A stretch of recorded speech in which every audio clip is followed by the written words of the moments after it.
할렐루야. 선교 간증을 듣는 것만으로도 제가 사실은 말씀을 전할 필요가 없을 만큼 여러분은 많은 도전과 은혜가 되지 않았을까 생각이 됩니다. 선교 보고와 간증을 통해서 들으신 것처럼 하나님께서 스리랑카에 있는 가정교회들을 통하여서 놀라운 일들을 행하고 계심을 짧은 선교 기간 동안 저희 단기 선교팀이 보고 체험하고 돌아왔습니다. 이런 은혜를 저희 선교팀이 경험케 하신 하나님의 분명한 계획과 또 목적이 있을 텐데, 저희가 바라고 기도하기는 우리 온 교회가 하나님께서 우리에게 보여주신 그런 방향과 비전을 이렇게 찾아서 그런 감동과 비전을 놓치지 않고 하나님이 일하고 계신 방향으로 함께 움직이는 우리 임마누엘 교회가 되기를 간절히 소망합니다. 자, 오늘 설교는 여러분 이 읽으신 성경 일독 본문 중에 어제 사실 본문인데, 이 시편에서 하나님께서 우리에게 주시는 영적인 메시지를 듣고 같이 기도하도록 하겠습니다. 자, 시편 96편은 시편에서 몇 안 되는 작자 미상의 시입니다. 그러나 이 시도 다른 많은 시편들과 같이 예루살렘 성전에서 드려졌던 예배 중에 사용되었을 찬송시로 우리가 그렇게 알고 있습니다. 그래서 시의 전반적인 내용은 우리가 읽었던 것처럼 하나님을 찬양하고 하나님을 경배하도록 그렇게 초청하는 것입니다. 그래서 본문 1절에 보면 시인이 이렇게 시작하였죠. 새 노래로 여호와께 노래하라. 근데 영어 성경에도 그리고 히브리 성경에도 보면 노래하라라는 그런 단어가 먼저 시작이 됩니다. 그래서 sing, 그리고 히브리어는 쉬루 야훼, 하나님께 새 노래를 이렇게 불러드려라, 그렇게 명령하고 있습니다. 여기 1절에 온 땅이 또 하나님 앞에 찬양하라고 했는데, 이 땅으로 번역된 히브리어 에레츠라는 단어는 땅 외에도 인류, 종족이라는 단어로도 번역이 됩니다. 그래서 그 용례를 오늘 이 구절에 적용한다면 모든 인류여, 모든 사람들에게 찬양하라고 그렇게 명령하는 것이죠. 자, 그래서 오늘 본문을 통해서 하나님께서 우리에게 주시는 첫 번째 메시지는 새 노래로 하나님을 찬양하라는 것입니다. 찬송하는 자가 되라는 것입니다. 제가 가끔 청년부 설교에 가서 설교를 하다 보면 제가 나이가 많이 들었다라는 생각을 자주 하게 됩니다. 왜냐하면 제가 예전에는 또 예배 사역도 하고 또 영어권 이렇게 사역을 하면서 영어권 사역하면서 많이 불렀던 영어권 노래들이 이 번역이 되어서 시간이 많이 지났지만 이렇게 예배송으로 많이 사용이 되어지는데, 요즘 이렇게 청년들은 한국에서 지어진 예배송들을 많이 부르다 보니까 어떤 예배에는 제가 가서 찬양하는데 한 곡을 제외하고는 전부 다 모르는 곡인 거예요. 그래서 내내 이렇게 스크린만 보다가 찬양 시간이 끝났던 적도 있었습니다. 자, 그런데 오늘 본문에 1절에 새 노래로 여호와를 노래하라고 했는데, 그럼 이 의미가 새로 지어진 노래, 젊은 사람들만 부를 수 있는 신작 노래로만 찬양을 하라는 그런 이야기인가? 그렇지 않습니다. 그런 의미라면 이 말씀을 제대로 순종하지 못하는 분들이 있을 겁니다. 근데 시인이 말하는 새 노래는 단순히 새로 지어진 노래로 찬양하라기보다는 하나님께서 우리의 삶에 행하시는 일들을 보고 경험하였을 때에 새로운 마음으로, 새로운 감격으로 주님을 기쁨으로 찬양하라는 그런 이야기입니다. 공감하시겠지만 오랫동안 불러온 노래 혹은 익숙한 멜로디의 노래를 새로운 마음으로 부르는 것은 쉽지 않은 것 같습니다. 제가 새벽 예배를 인도하다 보면 아주 가끔 제가 2절을 불렀는지 3절을 불렀는지 기억이 안 나서 불렀던 찬양을 다시 부르거나 절수를 뛰어넘어서 불렀던 때가 있습니다. 너무 익숙하다 보니까 형식적으로만, 입술로만 찬양을 하는 거죠. 자, 그런데 우리가 하나님의 은혜를 경험하고 하나님의 살아계심을 체험하게 되면 내가 늘 불렀던 찬양도 나에게 새로운 의미로 다가오고 한 구절 한 구절이 마음속에 울림이 되고 나에게 기도가 되는 것을 경험합니다. 때로는 고난을 겪고 나서 예전에는 느끼지 못하였던 어떤 감사의 조건을 발견한 후에 오래 불러왔던 그 찬양의 의미가 나에게 새롭게 전달되는 것을 여러분 경험하셨으리라 생각됩니다. 그럴 때 익숙하고 안지 오래된 노래이지만 그 노래는 나에게 새 노래가 되고 하나님께 드려지는 새로운 찬양이 되는 것이죠. 자, 그렇다면 우리가 새 노래를 불러야 하는 이유는 무엇일까요? 우리가 새로운 노래를 불러야 하고 부를 수밖에 없는 이유는 하나님의 구원의 은혜가 성화의 과정 가운데 있는 우리에게 오늘도 여전히 진행형이기 때문입니다. 아침마다 새롭고 늘 새로운 하나님의 성실하심과 하나님의 인자하심이 오늘도 우리의 삶에 가득하기 때문이죠. 여러분, 하나님이 원하시면 지금 이 자리에 하나님 만약에 우리를 어느 한 사람이라도 데려가시려고 그렇게 원하신다면 이 자리에 여기에서 버틸 수 있는 사람이 아무도 없겠죠. 여기에 있는 사람 어느 누구 한 사람 하나님의 은혜 없이는 이 자리에 있는 사람들이 한 사람도 없다라면 여러분 우리는 매일매일 하나님께서 우리에게 부어주시는 새로운 은혜를 경험하고 살아가는 사람인 줄 믿습니다. 그렇기 때문에 우리가 하나님 앞에 매일매일 그 부어주신 은혜, 광야에 있었던 백성들에게 매일매일 일용할 만나가 주어졌던 것처럼 우리에게 맨날 주어지는 그 하나님의 은혜를 우리가 발견하기 때문에 우리의 찬양은 새로울 수 있고 또 새로운 하루가 주어진 것이니 주님이 내게 매일 새로울 수밖에 없습니다. 자, 그런데도 우리의 찬양이 식상하고 또 부르는 찬양이 나에게 감동이 되지 않는 것은 노래가 오래되었기 때문이 아니라 나와 하나님과의 관계가 미지근해지고 멀어져서입니다. 마치 부부 생활을 오래 한 부부에게 서로에게 새로움을 발견하지 못하고 식상해진 것처럼 말이죠. 자, 그런데 관계에 대한 전적인 책임은 나에게 있지 하나님에게 있지 않습니다.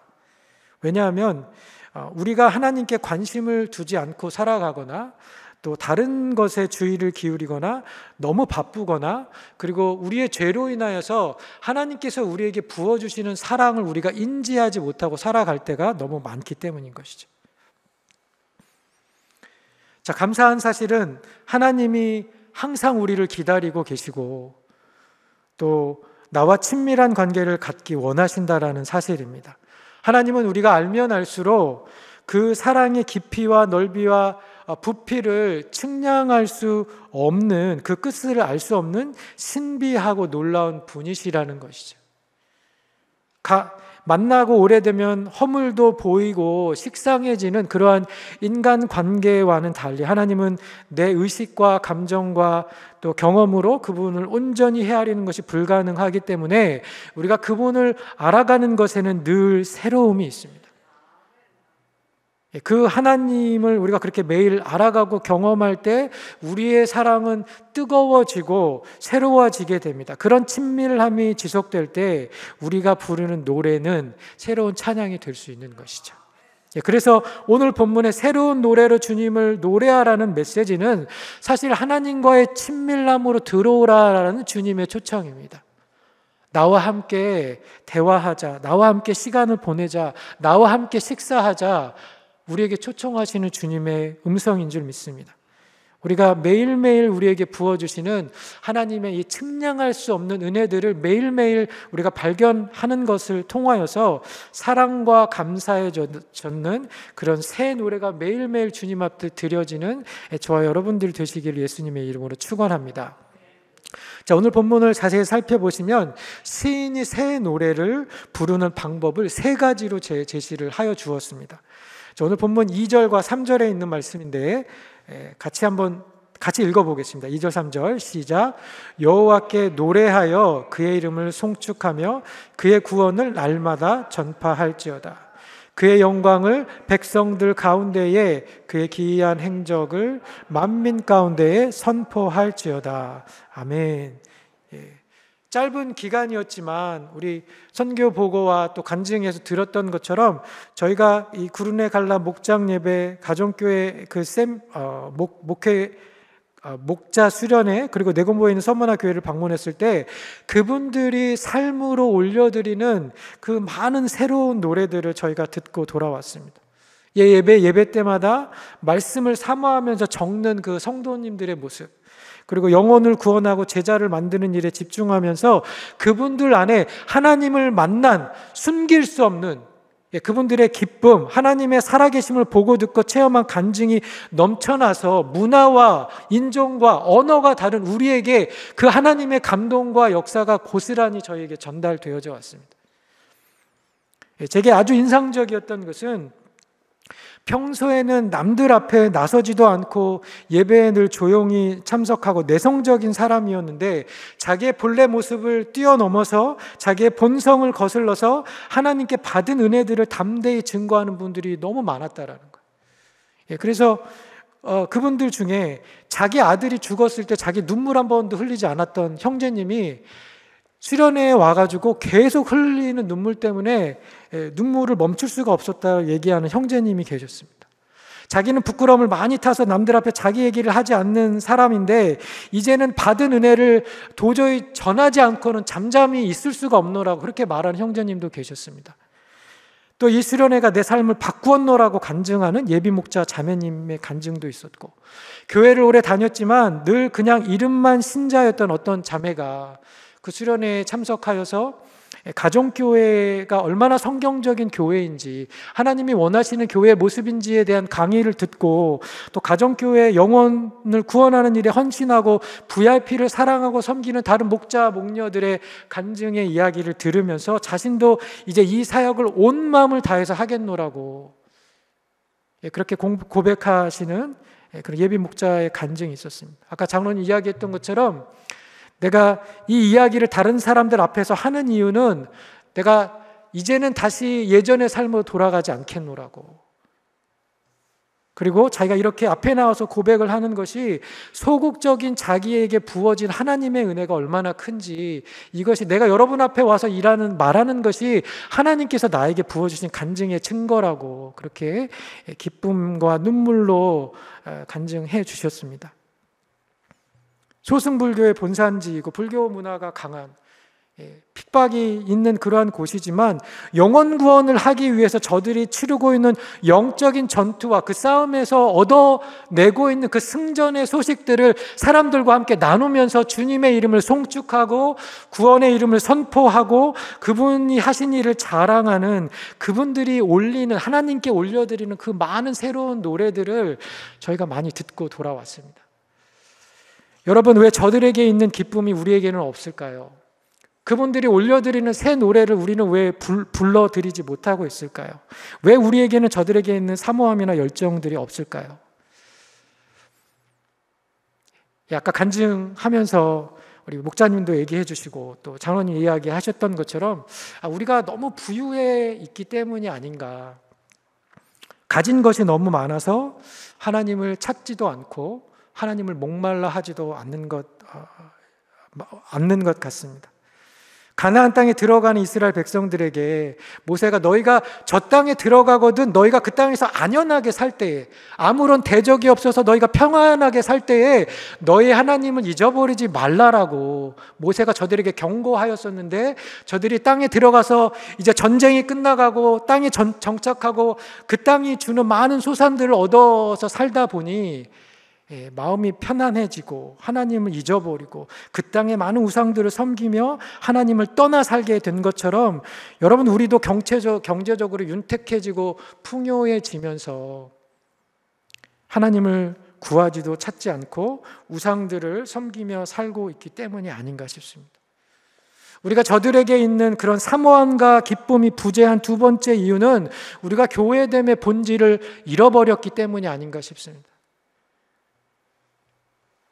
우리가 왜 이곳에 와서 살고 있는지 우리의 신분과 목적을 잊고 살아가기 때문이 아닌가. 잠깐 있다가 없어지는 안개와 같은 그러한 세상을 너무도 사랑해서 우리가 이 땅에서 순례자의 길을 살아가는 그런 사람인데도 불구하고 내가 순례자의 삶을 살아가는 그런 정체성을 잃어버리고 이 땅의 것만들을 바라보면서 영원한 가치가 있는 하나님 나라의 일을 목말라 하면서 살아가고 있지 않는 우리의 그 영적인 본질과 사명을 잃어버렸기 때문이 아닌가 싶습니다. 그렇다면 어떻게 해야 할까요? 우리의 신앙이 회복되려면, 신앙의 제자리를 찾으려면 무엇을 해야 할까요? 저는 오늘 본문을 통해서 우리가 말씀으로 돌아가야 한다라고 그렇게 여러분과 나누고 싶습니다. 말씀이 명하는 대로, 말씀이 요구하는 대로 단순히 살아야 합니다. 저들이 새 노래를 어떻게 불렀습니까? 구원을 날마다 전파하고 그 이름을 송축하고 그의 기이한 행적을, 그분의 놀라운 행적을 만민 가운데 선포하라고 그렇게 이야기하였는데, 저희가 가보니까 스리랑카에 있는 그 가정교회 섬기는 목회자와 목자 목녀들이 그렇게 살아가고 있더라고요. 복음을 전하고 하나님을 높이고 하나님을 자랑하고 그분을 증거하는 것이 제한된 시간과 제한된 장소에서만 하는 것이 아니라 실시로 어느 때서든지 어느 장소에서든지 주님을 증거하고 또 때를 얻든 못 얻든 주님을 증거해야 하는 것이죠. 그래서 우리가 신약교회처럼 회복되려면, 또 스리랑카에 있는 가정교회들처럼 생명력이 있는 그런 목장이 되려면, 우리가 가정과 목장에서 오늘 말씀처럼 주님께 드리는 그런 새 노래들이 우리의 삶에서 더 많이 드려져야 한다라는 말씀입니다. 오늘 8절과 9절에 보시면 여호와 이름에 합당한 영광을 그에게 돌릴지어다, 예물을 들고 그의 궁정에 들어갈지어다, 아름답고 거룩한 것으로 여호와께 예배할지어다 이야기하고 있습니다. 여러분, 우리가 주님께 들고 갈 수 있는 가장 아름답고 거룩한 예물이 무엇일까요? 물론 우리가 삶으로 드리는 예배도 주님 앞에 드릴 수 있지만, 주님이 우리에게 주신 가장 큰 계명과 사명이 있지 않습니까?